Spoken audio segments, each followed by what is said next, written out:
Missouri School of Journalism. Welcome to Global Journalist. I'm Jason McClure.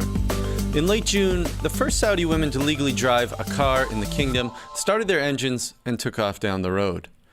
Now, the lifting of Saudi Arabia's ban on female drivers was a step forward for women, but it's just one of a number of recent steps for women's rights in the Arab world. Countries like Tunisia, Jordan, and Lebanon have passed laws ending legal loopholes that let rapists off the hook for marrying their victim.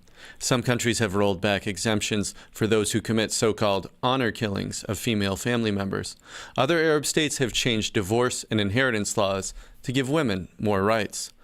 Still, many women's rights advocates are only cautiously optimistic. In many countries, laws aimed at helping women aren't enforced. War in Syria and Yemen has left much of their populations just trying to survive.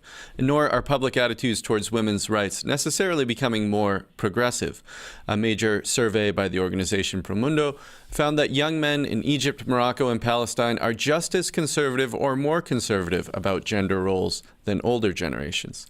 On this edition of Global Journalist, a look at women's rights in the Arab world. In a few minutes, we'll hear from a great panel of experts. But first, we're going to talk to Liz Sly, a Middle East reporter for The Washington Post. She recently wrote a lengthy article about women's lives in Saudi Arabia, and she joins us now from Beirut, Lebanon. Liz, welcome. Hello, thank you. Well, thanks so much for joining us.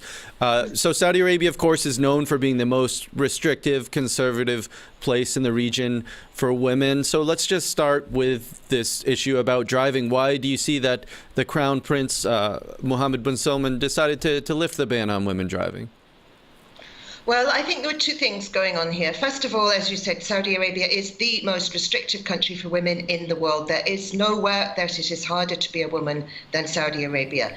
And the biggest public symbol of that was the driving. It's the only place where women aren't allowed to drive.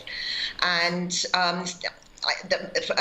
above all, the reason is economic, because the Crown Prince has realized that he's got to take the country into a post-oil era. At some point, Saudi Arabia won't be able to depend on oil earnings as it does today. And to improve the economy, you have to get women into the workplace to replace the many foreign workers that they have there, doing a lot of the jobs that women might otherwise do in other countries. And if you're going to get women into the workplace, you've got to get they've got to be able to get to work, so you've got to be able to allow them to drive.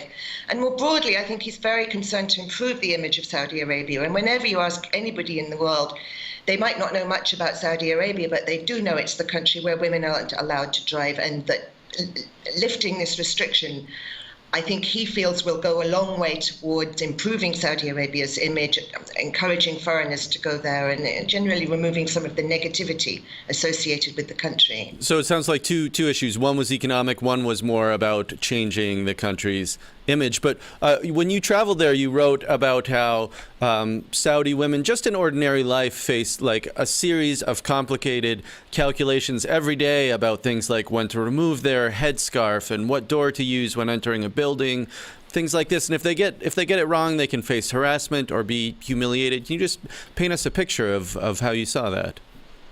Yes, it's really quite hard to kind of convey how restrictive life is for women in Saudi Arabia. There are just so many rules and regulations. As you said, which door you go into. For example, I'm a Westerner. I'm there. I see a Starbucks. Starbucks is my culture. I am familiar with Starbucks. I see a Starbucks. I walk towards the Starbucks. I think, oh, great, I'll get a coffee. I always walk in the front door. The front door is for men only. Women have to use the side door or often a back entrance. And this is just normal to people in Saudi Arabia. To me, it's not normal. Saudi women cover their faces, they cover their hair, they wear long black garments. Almost all of them continue to wear that. They will remove the headscarf at a certain point in their social lives, perhaps when they're indoors, but do they know the man well enough to remove their face cover? Do they know the man well enough to remove their head cover? All of these things is a constant set of calculations. Now, the biggest change is not that these calculations have necessarily changed, but the government has stopped enforcing some of them. So what you're seeing is the state retreat from controlling the lives of women as much as it was before. There are now officially supposed to be no penalties for women who don't cover their hair, for example. But in reality, the conservative traditions still exist. The family exerts a great deal of influence. A lot of families are not going to let their women drive, for example, or are not going to let their women take advantage of more relaxed dress codes. And so although a lot is changing on the one hand, on the other hand, not that much is changing. Well, talk to us, if you would. What role did women's groups or activists have in bringing some of these changes about? Is this sort of like a grassroots-led initiative? Well, really not at all, unfortunately. There have been some very brave women over the years, and it started in 1990, who have taken to the roads to try and demand the right to drive. They've campaigned for the right to drive. They have been silenced and locked up. And in one of the sadder things about this change, there are now at least 9, maybe 10 women activists in prison because they had demanded the right to drive. Now, it seems really contradictory to jail women for demanding the right to drive while giving women the right to drive. But the message is really very, very clear. Social reforms are to be allowed, but at the behest of the government. Only the government can give you a freedom. You can't claim one for yourself. You can't demand one. And they are making it very clear that these reforms are not to be accompanied by political reforms or political freedoms. So it seems like women are gaining some rights in spite of the fact that the country as a whole is not gaining democratically then. It's sort of like state-led feminism in a way. Yes, you could call it state-led feminism, exactly. The Crown Prince has decided he wants to improve the image of Saudi Arabia, so he's decreeing various measures that will reduce the restrictions on women. But there is one key restriction that remains, and all the women I spoke to said they wanted this to be lifted. They all cited it as the biggest impediment in their lives, and the women activists had been demanding it, and they might well have been locked up as well to stop them demanding it any longer, which is the guardianship law. Now, the guardianship law means that women basically can't do a lot with their lives without the permission of a male relative. They have to get the male relative's permission to travel abroad, to go to university, to take jobs, to open a bank account, and the guardianship law remains intact, and there isn't actually any sign that they're planning on changing that. And so our time does grow short, but if you could, how do you see things changing over the next couple of years? You said the guardianship law doesn't seem likely to be changed. Is this, is the driving, ending the driving ban, was that just sort of like a first step and that we're going to see a slow progression of changes, or do you think like that's it now? It's really hard to tell. There's still a lot of very conservative people who really don't want these changes and are working against them. There was a woman chased out of Saudi Arabia yesterday for wearing slightly too revealing clothing, for wearing a white abaya during the news coverage of the Saudi women driving, and she's had to leave the country for her own life. I think there could be a conservative backlash to these changes. On the other hand, the women are so enthusiastic. So sorry, that's for wearing a white cloak instead of a black cloak. Yes. And the abaya was like open so that you could see her clothes underneath. It was nowhere near revealing by Western standards, but by Saudi standards, obviously, some people were very angry about that because women wear black and they completely close the abaya gown around them. So there are conservatives who are very, very angry about these changes. There could be a backlash. You never know who's going to survive in the leadership of Saudi Arabia and whether that could undergo a change. But one of the things I noticed there was that the women themselves are totally enthusiastic about the changes. Even the most conservative women who don't really particularly want to uncover their faces or their hair or anything. They want to work, they want to drive, they want that freedom of independence to be able to make a difference with their own lives. And whether they would ever tolerate having these reforms rolled back in any way at all, I don't know. And of course, it's always interesting to see when you open the door a little, whether it's ever possible to close it again and whether the pressure of popular support will push it open even wider. Well, Liz Sly, thanks so much for joining us. Thank you. This is Global Journalist. On today's program, we're talking about recent reforms aimed at improving the lives of women in the Arab world. Though there has been some recent progress, the region still often ranks as the worst in the world. on measures of women's rights. Now, to broaden our discussion, we're going to bring in three other people who have been closely following changes in the region. Joining us now from the Lebanese capital, Beirut, is Gabriela Nassif. She's a research consultant with the Institute for Women's Studies in the Arab World at the Lebanese American University. And on the line from Washington, D.C. is Nafisa Saeed. Nafisa is a journalist and co-author of the 2014 book Arab Women Rising, about female entrepreneurs. Also with us in Boston is Valentine Moghadam. Born in Iran, Valentine is a professor of sociology and international affairs at Northeastern University. She's also the author of the book Modernizing Women, Gender, and Social Change in the Middle East. Welcome to all of you. Valentine, let me start with you. We heard just a few moments ago about some positive changes for women in Saudi Arabia. What about the Arab region as a whole over the last couple of years? Just briefly, do you see things improving generally or not so much? Well, Saudi Arabia is quite the laggard when it comes to women's rights. I'm very pleased that they are now allowed to drive, but they are decades behind other Arab women. In North Africa in particular, we have had decades of, what some scholars have called state feminism, whereby governments have actually been rather supportive of women's participation and rights. And this was certainly the case in Tunisia, where from the 1950s, women won a very liberal and fairly egalitarian family law, and gradually over the decades they made quite a number of advances in terms of employment, political participation, education, and actually the formation of women's organizations. So there are variations across the region in terms of women's participation and rights, their legal status, their social positions, and so on. But there are some difficulties and some problems, yeah. Well, we'll touch on those in just a moment, but I want to turn this to Nafisa Saeed. One of the things that you have done as a reporter is that you had traveled to interview refugee women, I believe refugees from the Yemeni war in Djibouti and also refugees from the Syrian war in Jordan. Talk to us just a little bit about how the wars in Syria and Yemen affected sort of the role of women, the lives of women there.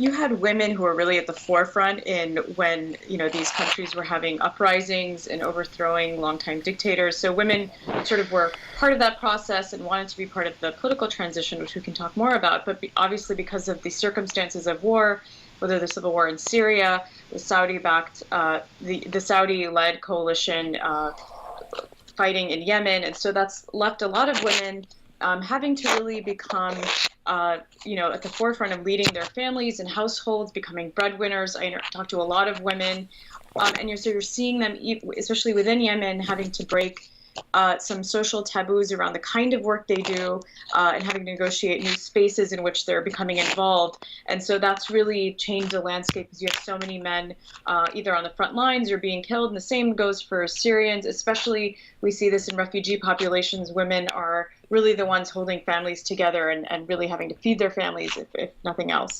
Well, Gabriela Nassif, you're in Beirut, which I believe Lebanon has something like 1.5 million Syrian war refugees in a country that was previous only, I think the population was around 4 to 5 million. Just talk to us a little bit about how norms for Syrian women and girls have been changed by the refugee experience. Nafisa was talking about some sort of positive changes in their gender roles.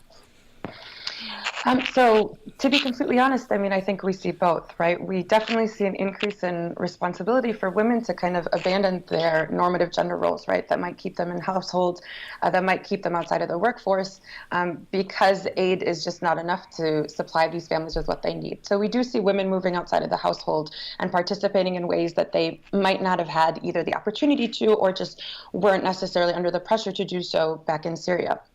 However, of course, as Nafisa just mentioned, in any refugee setting, women and girls unfortunately bear a very heavy burden when it comes to issues such as protection. So especially when family networks break down, we see girls and women either separated from large family networks that often provided security. We see women and girls under heavier supervision from male guardians, basically out of fear, fear for their safety, fear that, they're not really aware of the landscape. And so we see a little bit of both, right? And I guess, unfortunately, it goes without saying that gender-based violence is exacerbated, especially, in an emergency and in a place like Lebanon, where, Syrian refugees continue to come across the border. And we are just completely under-equipped to deal with a number of refugees, and especially women and girls that need very specific. Well, I understand one of the services. consequences in Lebanon was that you had a lot of was actually a problem of child marriage, and that Syrian refugees were in such desperate straits that one of the best ways they saw that they could sort of increase their economic opportunity was to marry off a daughter, even if she was quite young. Yeah, absolutely. And there have been a number of studies that have been done on this. And overwhelmingly, the same kind of results keep appearing, which is that there is just very limited options for ensuring a stronger livelihood support once they are in a refugee setting, especially in Lebanon. And so many of these families thought exactly as you said, that yes, this is the best option. And, there are many things that we don't commonly think about that are, a result of gender, that women and girls need privacy, and that in these informal settlements, because as you know, Lebanon has not opened up formal refugee camps for Syrians, protections for these girls walking around outside, most of these normative behaviors actually have a much higher risk. And so that getting married sometimes means the benefit of having a private living situation. So we have to think about these things all the time, and remember that these are instances of gender-based violence in a way that, it has to do with an economic stability that many of these women and girls just don't have here. Well, Valentine, Gabriela was touching on this phenomenon. I guess it's related to this guardianship idea, and we talked about the guardianship law in Saudi Arabia, where male relatives basically are legally given sort of supervisory status over women. Do women elsewhere in the region, do they face this same sort of guardianship issue? Yes, in most countries they do, but in North Africa that's been changing. Certainly in Tunisia, that doesn't exist anymore, nor in Morocco since the reform of the family law in 2004. This is part of the variations within the region that, And so, sorry, just to clarify, this means like if you want to get a job, if you want to take a class, Right. if you want to get married, you would traditionally have had to get the permission of your father or a male relative. Father, husband, brother, or some other male relative. Yes, that's the male guardianship over women and also of children. It also means that in the event of divorce, for example, custody of the children, reverts to the father, especially after, puberty. But that's not the case in Tunisia. That's no longer the case in Morocco. Algerian women's organizations have been advocating to end the system of tutelle, as they call it in French, the guardianship in Algeria. They're also calling for the sweeping reforms and changes in family law their sisters in Tunisia and Morocco enjoy, which also means an end to polygamy as well. And Nafisa Saeed, let me turn the conversation to you then. One of the things that you've talked about that I think is sort of a common thread through discussions about women's rights in the Arab world, in the Middle East, is that it's often viewed as being sort of a Western or, even potentially sort of corrupt idea or ideology, and that it's not compatible with traditional values or with traditional Islam. Talk to us just a little bit about that. Is that still the case? I think that's something in my reporting I've always tried to do, is ask women how they define what does it mean to have rights, what is women's rights, what is it that they are looking for. I remember this little anecdote, a woman in Yemen telling me, look, we're not looking to take our hijabs or headscarves off, we just are interested in having more participation in the public sphere, for instance. And so that's just like a very little example of women wanting to help define what they're carving out their spaces. And so I think, it's interesting to see in places like Tunisia or others where you are seeing some more kind of discussion overlap, whether it's with people who are from Islamist parties and women from more secular kind of orientation coming together and maybe talking about some common goals that they could have perhaps. And I've always asked women, how do you define rights? What is it that you would like to see in your society? And then also there's, some new initiatives and understanding in what role religion plays and how they see religion helping or hurting, kind of what it is that they would like to obtain. There's actually a initiative at Columbia University looking at sort of the framing of gender-based violence interventions from Western and international institutions, especially in the Middle East. And I think there you have academics and journalists and people who work in NGOs coming together and trying to understand more. What does that mean when organizations from overseas come in and sort of presume that religion is the reason that, everything is backward, but actually looking at how there are a lot of initiatives happening within these countries led by women from these countries, and they'll talk about how they have to talk to religious clerics or authorities in trying to bring about the change, or maybe like we were talking about inheritance laws in Tunisia, and trying to be able to bring about that change. They have to have that dialogue. And so I think that's an interesting development to keep track of. And then as well, how women are also trying to define what it is that they're interested in and what they would like to obtain as well. So not just looking at it, yes, there are people that will look at sort of foreign interventions as, not really being in line with what their values are, but there are movements and other initiatives going on that we also need to think about in how women themselves are defining this. Well, Gabriela Nassif, if I could just shift gears for a moment. You are in Lebanon, which is one of the more liberal countries in the Arab world. When it comes to political participation, I think until recently, there were only 4 women in a parliament of 120-some lawmakers. So talk to us, if you would, about sort of women's role in politics in the public sphere. Do we see progress there? Is there reason for optimism? I mean, there's always a reason for optimism, yes, but this was, so we actually had nearly 113 women candidates running this time. And while that was extremely exciting, and especially coming from civil society, we were thrilled to see these numbers turn out. Of course, in Lebanon, we toe this very fine line between progressive at first sight and, our deep-seated values kind of inhibit women from actually occupying positions with decision-making capability, right? So over the past couple of years, we've actually been debating whether or not to instate a quota system, which, as you know, means having a certain percentage of women actually occupy parliamentary seats. And while there are definitely pros and cons, which I won't get into, to having a quota system, for many of us, it's still the idea that we need to just get women, like you said, we need to get more than 4 women into the parliament. But so you can see, I mean, women were quite active. And I'm sorry, so you had mentioned that there were something like 100 candidates in the parliamentary elections this year, but actually very few of them won. Right. So there were, I think, like 113 women candidates, and very few won, yes. And I believe there was only one that won a seat out of the civil society campaign, which made the explicit effort to not be affiliated with any of the normal political powerhouses in the Lebanese political landscape. So again, while we are really excited with these with that progress, we'll take anything we can get. But at the same time, just to give you an example, prior to the parliamentary elections, there were legal debates going on, and there had been 3 actual draft laws submitted to the parliament on the issue of a minimum age of marriage across all of the different sects in Lebanon, so all the different religious courts. And the parliamentary elections unfortunately just stopped all of that advocacy, all of that mobilization in its tracks. And so now we can only hope that, now that we're waiting for this new government to kind of settle in, that this advocacy work will start up again. And we're hoping we can depend on some of these women who are now in parliament to support these efforts as well. So there is hope, but again, I think as everybody on this panel has said, it's just very small steps. So we're just going to have to keep pushing.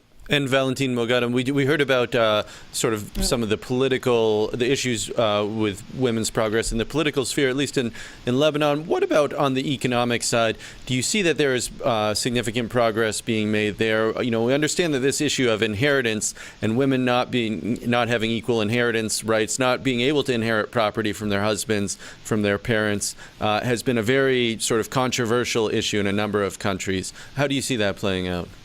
Right, and that is one of the deficits in women's rights. In Tunisia today, the president has actually lent his support for equal inheritance rights for women. Yeah, I've long written about the economic and financial implications of unequal inheritance, especially at a time when women's entrepreneurship and self-employment is really, becoming part of the national and international discourse. When women have a smaller share of family wealth, and given that a lot of startup businesses begin with family wealth, well, that puts women at a disadvantage. And so obviously that might be one reason why there is such a smaller proportion of women-owned businesses in various countries in the region. One other deficit that women suffer from in the region is low levels of female labor force participation and employment.